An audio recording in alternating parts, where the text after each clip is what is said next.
Welcome to She Sells Radio. Today, our conversation is going to be so important. And it's actually something that, as I was planning and preparing for this episode, I realized I don't think we've talked about enough yet on the podcast, which is about empowering you to become a stronger leader in business, at home, and really in all areas of your life.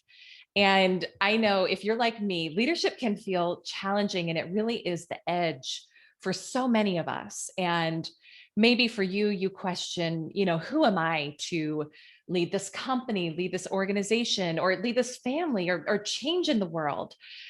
Maybe you've recently been promoted to leadership and you're feeling kind of at a loss as to how to lead, how to get buy-in from team members who may have been there longer than you.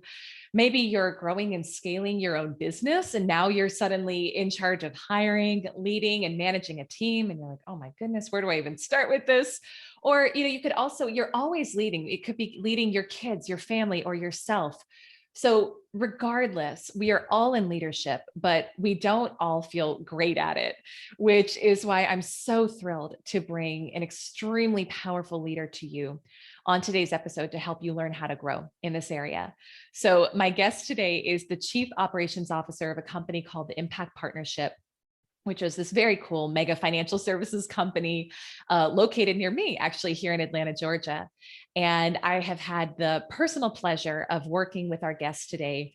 And part of what I admire most about her is not just how well and how skillfully she leads her team at work, but also the heart she has for learning, her desire for constant growth and expansion, and just how she consistently pushes her edge to show up as the best version of herself for her team, her husband and her daughter, and of course for herself as well. And she is someone I just admire tremendously. I am blessed to call her a client and a friend. So Kim Skouras, welcome to She Sells Radio. We are so excited to have you here today. Elyse, thank you. Thank Oh, you. yes, this is such an honor. And I'm just so excited to, when you and I were talking in the pre-chat, I was telling you, like, I really don't think we've dug in enough to leadership and specifically for women in leadership. What are the things we need to know? What are the pitfalls to avoid? And I know you've got such a solid, long, just history in this area. So I'd love to get started if you can share just some of your backstory. You're in this key leadership role for a huge financial services business. How did you get here? Yeah, wow, thank you. So I was recruited to a Fortune 100 company back in 1997 from a college campus and began in the ground floor of a bank, a financial institution. And immediately I fell in love with just the structure and the people. And it wasn't too long, a year or so, where I just had this desire to continue to grow into leadership. So I have been leading people and teams since 2000. So 21 years of leading teams, people, and probably most importantly, myself. Yeah. Which is a big distinction. I want to talk about that today too, right? Because I think sometimes we think, well, you're only in leadership if you're in a more inside the box leadership role. But to your point, we're all leading people. We're always leading ourselves, sometimes well, sometimes not so well. So I want to dig into all of that, but give a little bit of context for now for what you do in the day-to-day of your leadership position with the Impact Partnership. Okay. So the Impact Partnership is I call it an insurance brokerage firm. We distribute annuities and life insurance. And I am currently the Chief Operations Officer for that company. We are a $2 billion insurance brokerage firm that also is a powerful marketing company. Our clients are wealth managers, and so we come alongside them. We help them get in front of more qualified leads and clients, and we love on them and educate them on how to be better at the closing table so that they can continue to help our baby boomers retire well. Yeah. Yeah. And I think for anyone listening, they're thinking, oh my gosh, like she's in a leadership position in this company that manages $2 billion. She's been doing it for 21 years. Like, oh my gosh, like this woman's got it. She's got it in the can. But I know when you were first starting off in leadership, there were challenges, right? And there were obstacles. And I would love to hear from you when you look back to, Kim, 21 years ago and just really starting off in leadership. What were some of the mistakes that you made, and how would you advise yourself differently now that you've got so much experience under your belt? Mm, yeah, that's a great question. I think my most authentic answer is that we need to always show up in conversations curious. My Mm, biggest mistake was that I misunderstood the power of leadership. And leaders are servants. We operate in humility. We come alongside people. We lift up. We encourage. We teach. It's from the platform of lifting up. It's from the platform of building up that we even earn the right to coach and hold people accountable. And if I had to go back, I would I would give myself the advice of showing up curious, understanding that in every meeting that the purpose of the meeting is to further that relationship.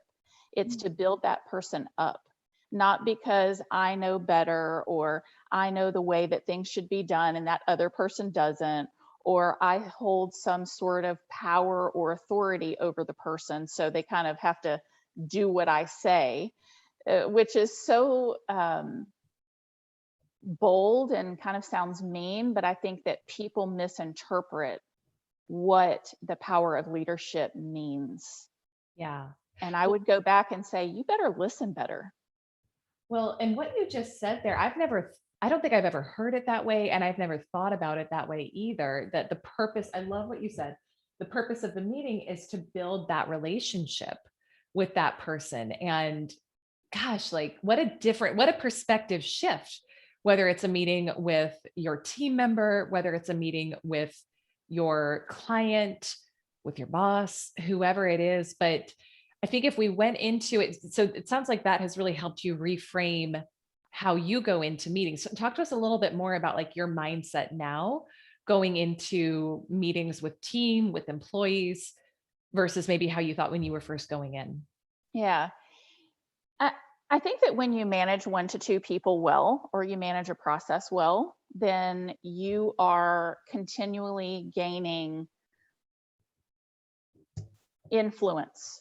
And so before you know it, you're managing 20 people, or you're managing a very large business unit. And with that comes a lot of challenges. Every day we're solving problems. And so the mindset of building that relationship and furthering that relationship is simply because we all want success. It gives me more comfort and platform in delivering hard conversations Mm, and delivering truth and love, yeah. and having conversations that maybe I was not showing up to authentically in humility and truly caring and having that true care come across. I think as leaders, we like to tell. We don't always like to listen and collaborate. And I do believe that as a woman, sorry for you guys that are listening, Yeah. but we just have a sixth gear, Mm, and that is our intuition. And I'm not saying that men don't have intuition, they do. But I think that women have a way of authentically combining confidence, wisdom, knowledge, logic, just weaving in our masculinity and our femininity to both tune into what the other person and the emotions that the other person is experiencing, or people, just the ability to read the room mm, and understand what that energy is so that our timing and our message is delivered in a way that promotes change, that promotes action. We want that person that we're managing to take that message that we gave them to heart and go out and change whatever they're doing. Yeah. Because a lot of times as leaders, when you're leading this massive business unit, you're really coaching people on their character. Mm. Wow. Which I bet a lot of people don't think about it necessarily that way, but that's so true. And I want to ask you, I want to go back to something you said maybe a minute or two ago, where you mentioned delivering the truth in love. Yes. So this is where I'm going to be really selfish, and this is a massive coaching session for Elyse, because this is the part that is probably the biggest challenge for me, is when there's feedback to deliver, where something has gone astray or someone's not showing up the way that you need them to. And it's like my heart aches, and I've gotten a lot better at it, but I will still feel like I want to avoid the conversation. I don't want to go, like, I take over responsibility for other people's feelings about things. And so how do you do it, Kip? Like, is there a is there a template? Is there a mindset? Is there like a say this thing and then that? Because I feel like I'm probably not the only one in this, but I know this is definitely probably the biggest challenge for me right now when it comes to leadership. Yeah. Well, I think that it's an art, not a science. Yeah. And it's different for all of us. I happen to be an aggressive communicator. So for me, I don't have an issue being direct. And I think that that's actually been a problem for me, which is not humanizing that conversation, not being involved in that other person's story, but definitely have avoided that responsibility of that conversation because I was forecasting their emotion or their reaction. And then within that conversation, I was trying to give them a soft place to land. Hmm.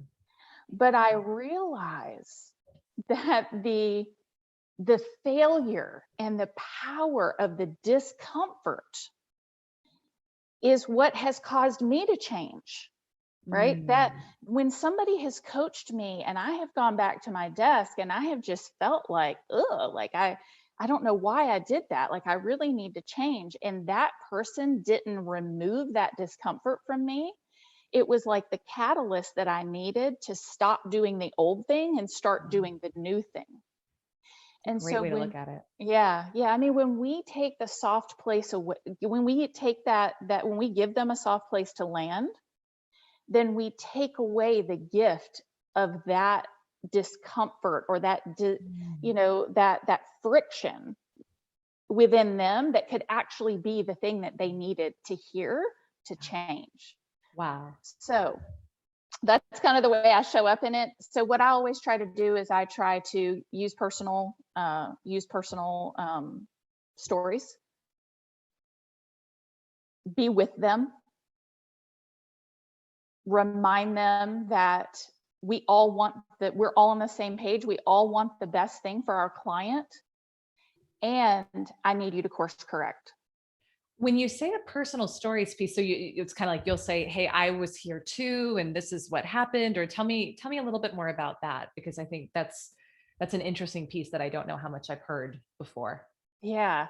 Yeah. Man, in 20 years of leadership, I pretty much made all the mistakes. Well, You and I know, appreciate your humility in that, because I think that's important. Like, it's important to let people know we've made mistakes, and so go ahead. But I appreciate your candor in that for sure. yeah.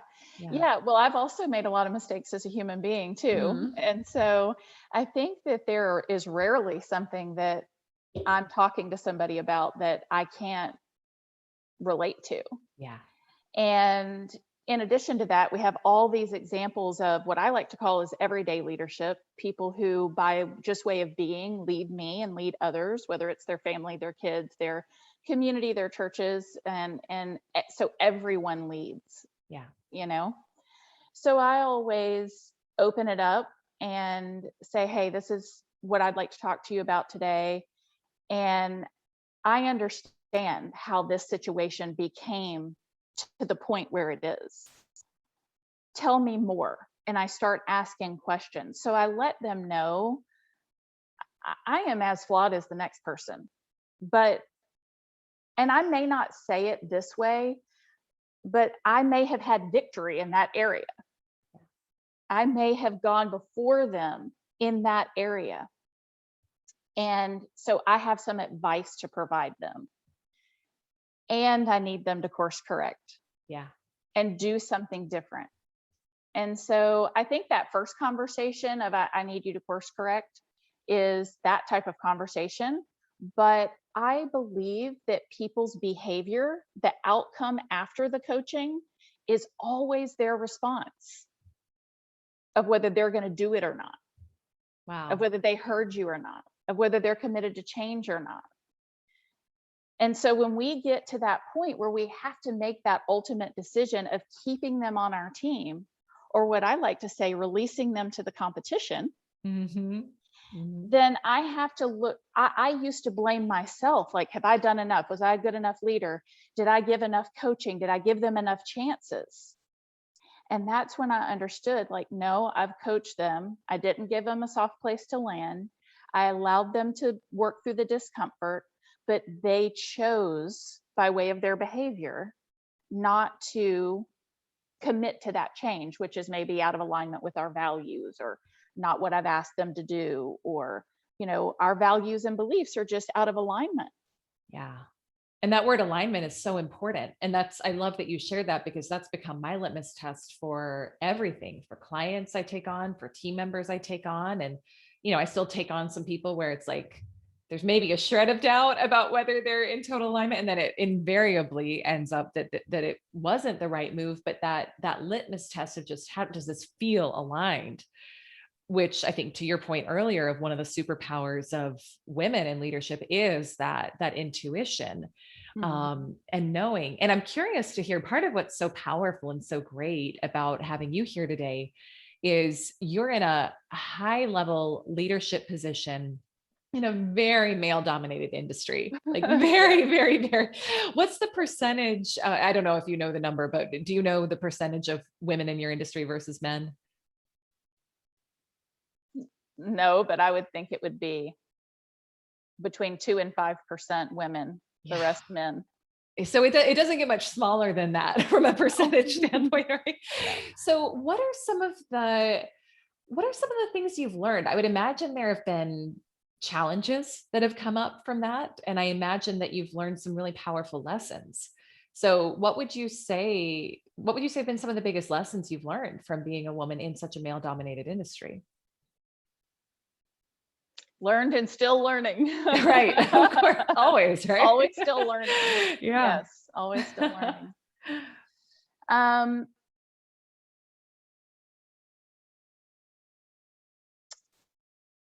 I embrace the differences between men and women. Yeah. And I have done a fair amount of reading on understanding men. And I did this primarily because I want to be a better wife to my husband.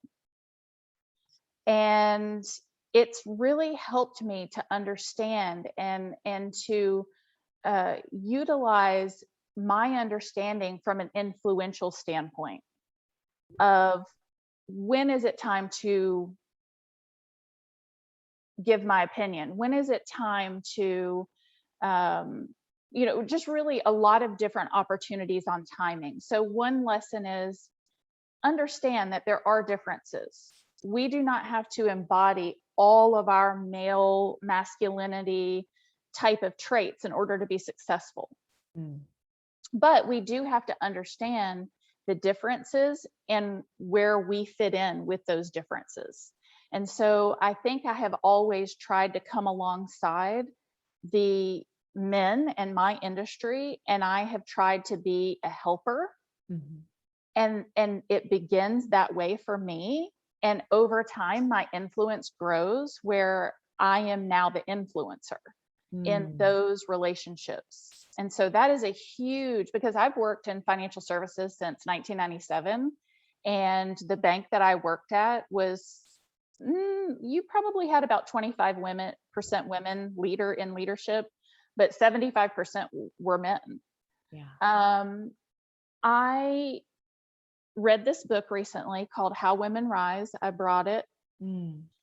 and it's about the 12 habits holding you back from your next raise, promotion, your next job. It was really powerful for me because it gave an updated view from a man and a woman. Marshall Goldsmith wrote What Got You Here Won't Get You There. And so he collaborated on this book where it talks about 12 things and it gives just the context of this is how men are in business and this is how women are. Yeah. And I could find my story in that. Mm. So understand the difference between men and women, understand where you fit in, and um, don't be afraid to be who you are.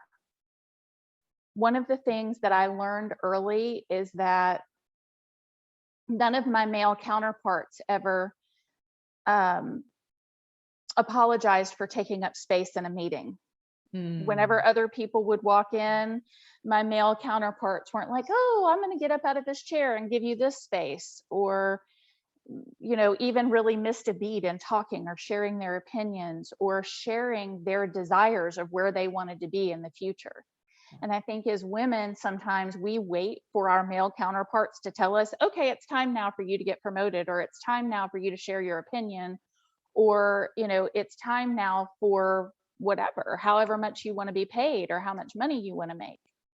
And I think that there are ways to operate alongside of our male counterparts in the heart of making them better. Mm. And in return, getting better myself. And so I really have enjoyed working with some really amazing men. And the two men that I'm led by right now are some people that I consider true mentors, amazing entrepreneurs, powerful, powerful men Yeah. that that need me Mhm. to uplift, to help structure things, to help breathe process into their ideas. And so I love that puzzle piece and accept I'm not fighting against, that part of who I am. And I do believe I'm called to help things run well and put things in order and give analytics to things and give data to be able to tell a story. Yeah. And I have found my way in doing that and supporting men for a long time. Well, and you've got to, I love your perspective on it. And it's different than what I've heard a lot of other women in leadership say, which I appreciate because I think so often, at least this was my story for many years when I was in corporate, was that if I'm going to be successful, I've got to be all in my masculine. And so that leads to, I didn't know anything about masculine or feminine energy at the time. If I did, it probably would have been a different outcome, but that leads to burnout, that leads to disconnecting from intuition. And it's just not a sustainable way to do it. But I also, so I think I took a couple really, really key things from what you just shared. So one is really partnering with the men on the team rather than trying to to be one or to push against the fact that it is such a masculine environment. Instead, say, how can I come along and blend here? And how can I bring my gifts? How can I be of service to other people, male or female? Right. But that energy, no doubt, creates synergies between you and them that help uplift the whole company. So I think that's really powerful. And then also looking at, well, what are the ways in which the men do show up in these meetings that you can learn from and that you can Mm, emulate, that don't have you out of integrity with how you're, with your feminine energy, but like taking up space, for example, that's a huge lesson that we can sure. learn. Speaking up, like vocalizing what our dreams are and what our ideas are. And so I love you've navigated that really well. And I appreciate the perspective that you shared on that. One other thing, another area that I'd love to ask you about before we wrap today, because it's been so powerful. And if you're up for it, I'd love to ask you about some of how you've led yourself through some different circumstances. Is that okay? Oh yeah. Okay. So my first, I've got kind of two key areas here I want to ask you about. So one is, I know you had a cancer journey, Mhm. and that was, how long ago was that? 2016. 2016. I can only imagine what it was like to lead yourself through that. What did you learn? What's the biggest lesson that you learned from that experience? Yeah. Wow.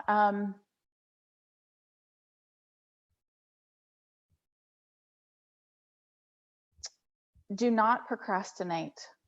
We are promised the moment that we have right now.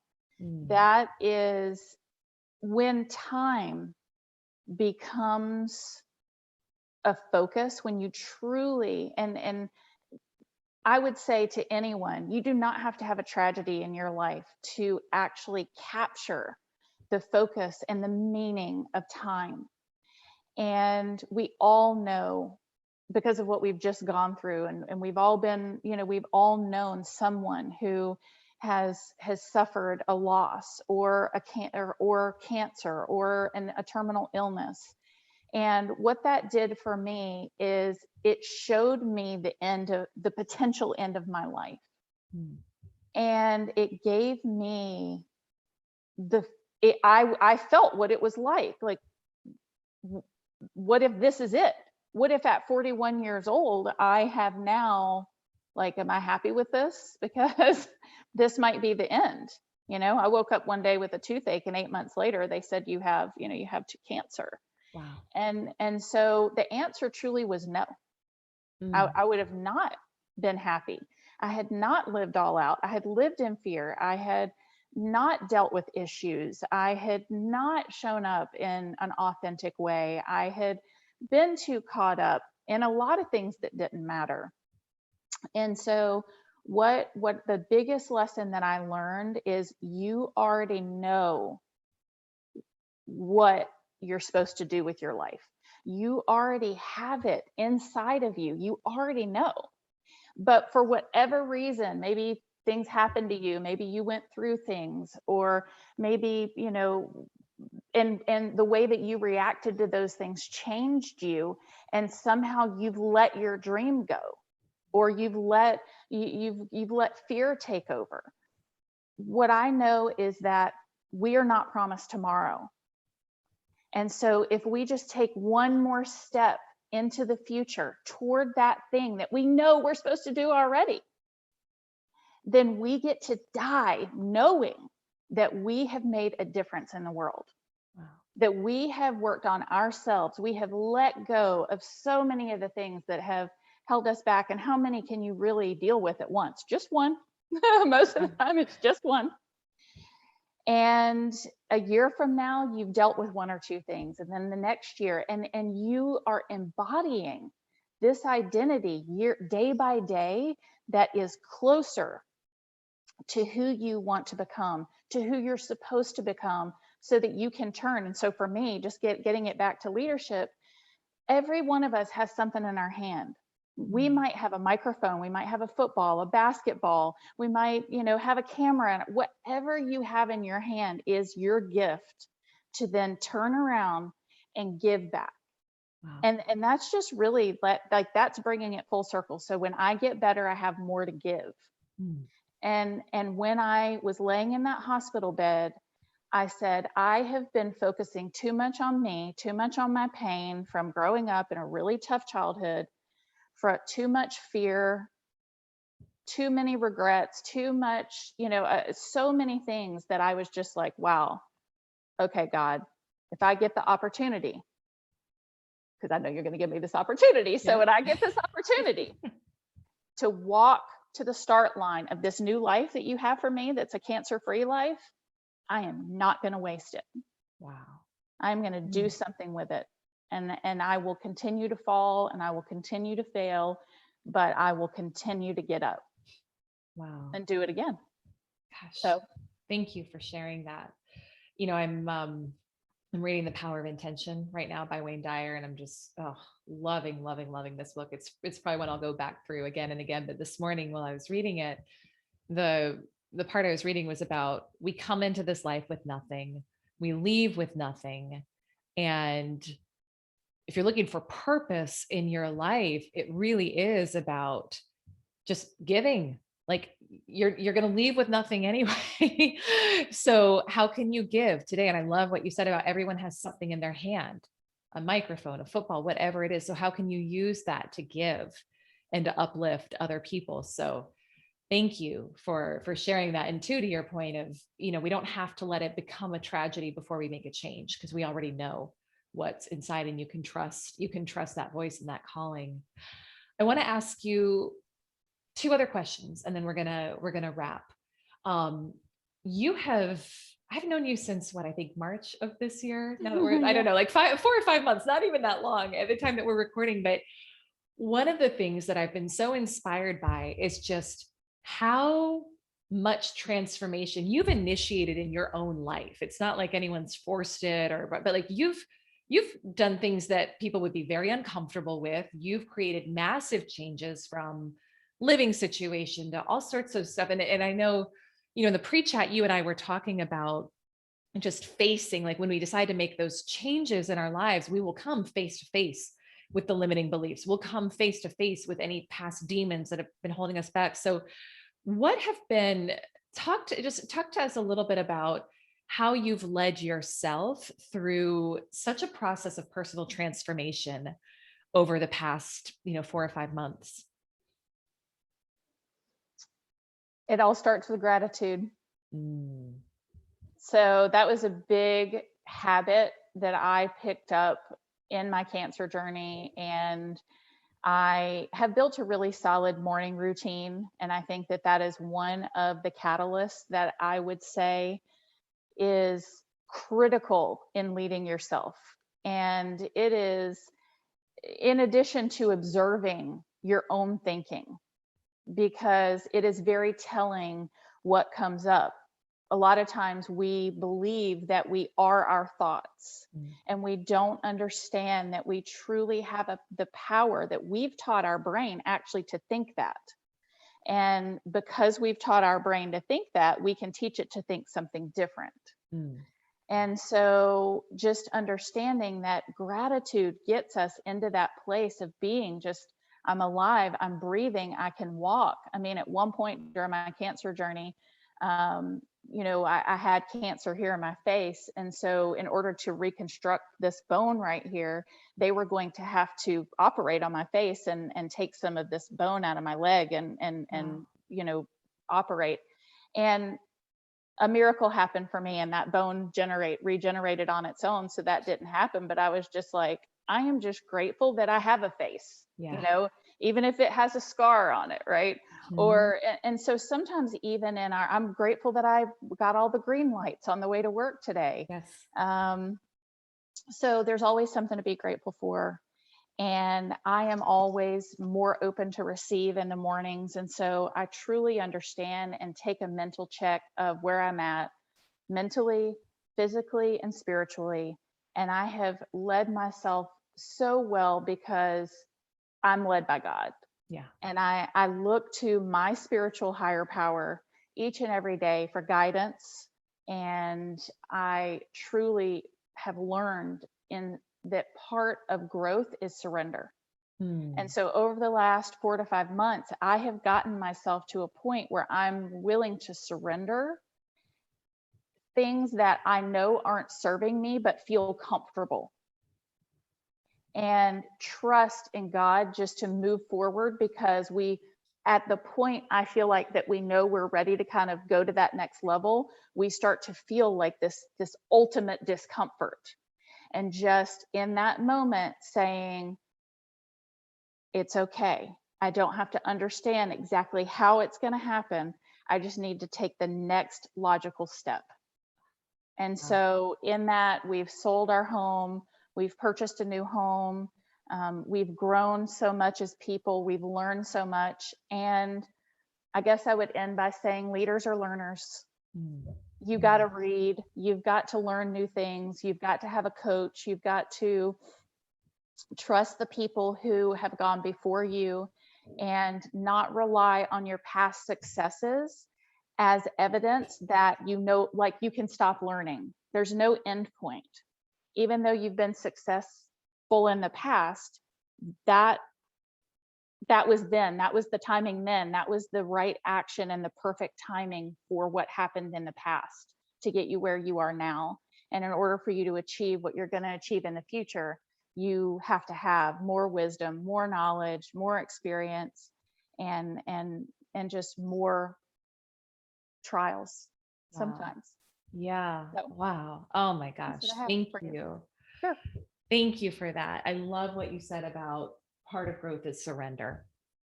That's so true, so powerful. That's been one of the biggest challenges for me as a recovering control freak of Me the more too. I bet people listening can relate to this too, because this oftentimes how we get to a certain level is by trying to learning to control things. And then it's like, when it's time for a next level, that's surrender. That really is surrender. Like Yes, it if you is. want true, not just tangible results, money, accolades, et cetera, but peace, fulfillment, happiness, joy, health, like it's through surrender. So gosh, Kim, this is one of my favorite interviews. I'm super grateful for you sharing both personally and professionally how just how you've grown as a leader. I've learned so much from listening to you, and I know our listeners will as well. So tell everyone, please, where they can connect with you if they want to. I know you're pretty active on LinkedIn. Tell everyone where they can connect with you and just stay in touch if they want to get more of this goodness from you.